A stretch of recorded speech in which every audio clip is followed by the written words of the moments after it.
বন্ধুরা, আজকে আমি আবার চলে এসেছি। আপনারা সবাই ভালো আছেন তো?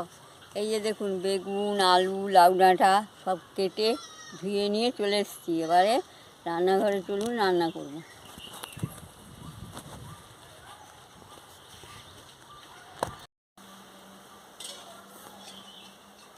এই যে দেখুন বন্ধুরা, আমার দুটো ছাগল, এই যে বড় বড় দুটো ছাগল রেখেছি। এটা জ্বালিয়ে নেব। ডাঁটা বসিয়ে দিচ্ছি, এটা দিয়ে দিচ্ছি।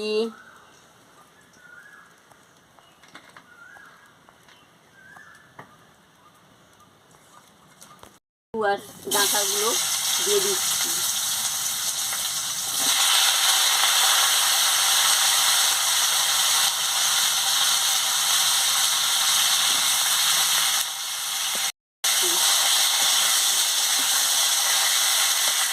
মতন নুনটাও দিয়ে দিচ্ছি,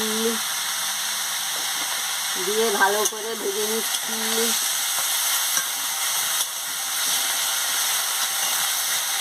আমি নামিয়ে নিচ্ছি। গরম হয়ে গেছে, আমি পরিমাণ মতন তেলটা দিয়ে দিচ্ছি। আমি গোটা লঙ্কা আর জিরে দিয়ে দিচ্ছি, দিয়ে ভালো করে ভেজে নিচ্ছি।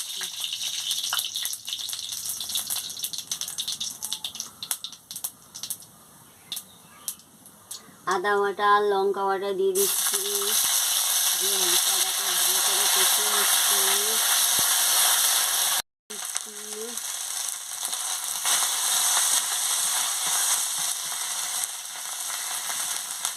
এবারে জিরেটা বেটে রেখেছিলাম, জিরেটাও দিয়ে দিচ্ছি, দিয়ে মশলাটাকে ভালো করে কষিয়ে নিচ্ছি।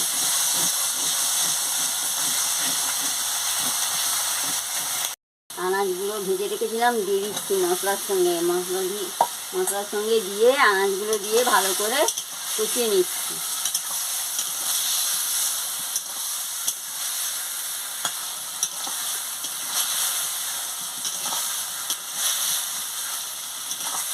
কষানো হয়ে গেছে, আমি পরিমাণ মতন জলটা দিয়ে দিচ্ছি, দিয়ে ভালো করে নাড়িয়ে নিচ্ছি।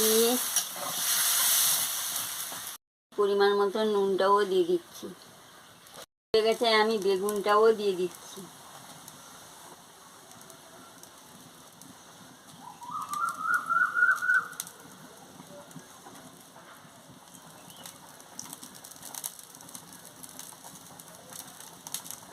বেগুনটা দিয়ে ভালো করে নাড়াচাড়া করে নিচ্ছি।